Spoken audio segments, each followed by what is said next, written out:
नमस्ते दोस्तों। Welcome to अंकी मीडिया के इस नए वीडियो में।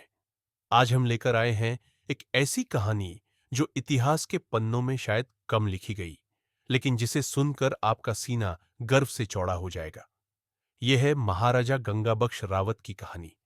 एक वीर योद्धा जो पासी समुदाय से आए और जिन्होंने ब्रिटिश शासन के खिलाफ डटकर मुकाबला किया। तो चलिए, बिना टाइम वेस्ट किए शुरू करते हैं। तो बात शुरू होती है बाराबंकी के कासिमगंज देवा से, जहां पासी जाति के कुंभा रावत रहते थे। उनके 5 बेटे थे: कुंडी सिंह, वक्ता सिंह, अलम सिंह, लाल सहाय और मिश्री सिंह। लेकिन असली कहानी तब शुरू होती है जब कुंभा रावत के प्रपौत्र बख्ता सिंह के बेटे विश्राम सिंह के पुत्र यानी हमारे नायक गंगा बख्श रावत ने 200 गांवों पर कब्जा कर अपना पासी राज्य खड़ा किया। ये कोई छोटी मोटी बात नहीं थी दोस्तों। ये एक ऐसा राजा था जिसके नाम से अंग्रेज कांपते थे। अब दूसरी तरफ लॉर्ड डलहौजी की नजर थी अवध पर। उसने 11 जनवरी 1949 को कर्नल स्लीमैन को लखनऊ में रेजिडेंट बनाकर भेजा। स्लीमैन को पता था कि अवध को हड़पने के लिए पहले पासी राजा गंगा बख्श को ठिकाने लगाना होगा। अब सुनो, 1950 की वो घटना जिसने पासी समुदाय को गर्व से भर दिया। 26 मार्च को स्लीमैन ने कैप्टन बार्लो, व्यालू, विल्सन और लेफ्टिनेंट एल्डरटोन के साथ 7,000 अंग्रेज सैनिकों को ऊके विध्वंस किले पर हमला करने भेजा। 2 दिन तक खूनी लड़ाई चली, लेकिन 29 मार्च को दोपहर के वक्त पासी योद्धाओं ने बांस का फाटक खोला और अंग्रेजों पर टूट पड़े। एल्डरटोन अपने कुछ सिपाहियों के साथ किले में घुस गया, लेकिन पासियों के तीरों की बौछार ने उसे रोक दिया। एक तीर सीधे उसके गले में लगा और वो घोड़े से गिरकर ढेर हो गया। बाकी सिपाही उसकी लाश लेकर भागे और स्लीमैन से मदद मांगी। लेकिन राजा गंगा बख्श कोई आम इंसान नहीं थे। वो युद्ध नीति के मास्टर थे। रातों रात उन्होंने किला खाली कर दिया और अपने खजाने को भाटिया किले में शिफ्ट कर लिया। इस जीत को आज भी पासी समुदाय 31 मार्च को विजय दिवस के रूप में मनाता है। अब आते हैं 1957 की क्रांति पर। राजा गंगा बख्श ने रानी लक्ष्मीबाई, नाना साहब और तात्या टोपे के साथ मिलकर अंग्रेजों के खिलाफ बिगुल फूंका।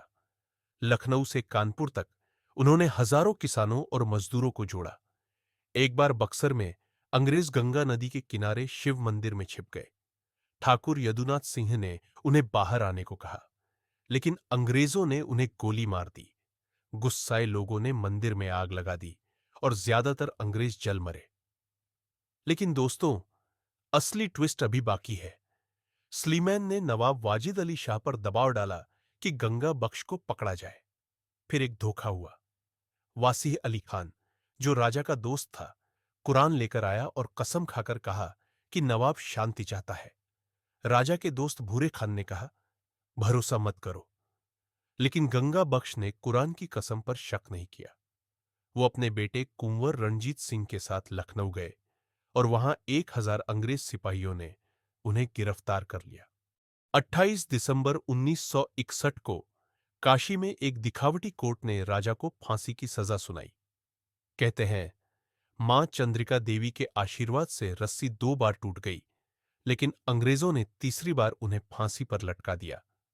इसके बाद पासी समुदाय पर कहर टूट पड़ा।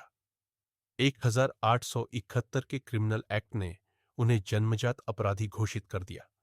4 साल के बच्चों तक से थाने में अंगूठे का निशान लिया जाने लगा। उनका हर हक छीन लिया गया।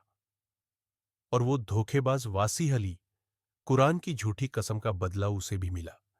गंगा बख्श की मौत के बाद वो तड़प तड़प कर ककोरी में मर गया। तो दोस्तों, ये थी राजा गंगा बख्श रावत की कहानी। एक ऐसा नायक जिसने अंग्रेजों को घुटनों पर ला दिया। आज कासिमगंज में लोग उनके जन्मदिन पर उन्हें याद करते हैं। लेकिन सवाल यह है, क्या हम इन भूले बिसरे नायकों को वो सम्मान दे रहे हैं जो इन्हें मिलना चाहिए? नीचे कमेंट में बताओ। अगर आपको ये कहानी पसंद आई तो लाइक करो, शेयर करो और चैनल को सब्सक्राइब करना न भूलो। बेल आइकन दबाओ ताकि अगली कहानी मिस न हो। अगली बार मिलते हैं एक और अनकही कहानी के साथ। जय हिंद।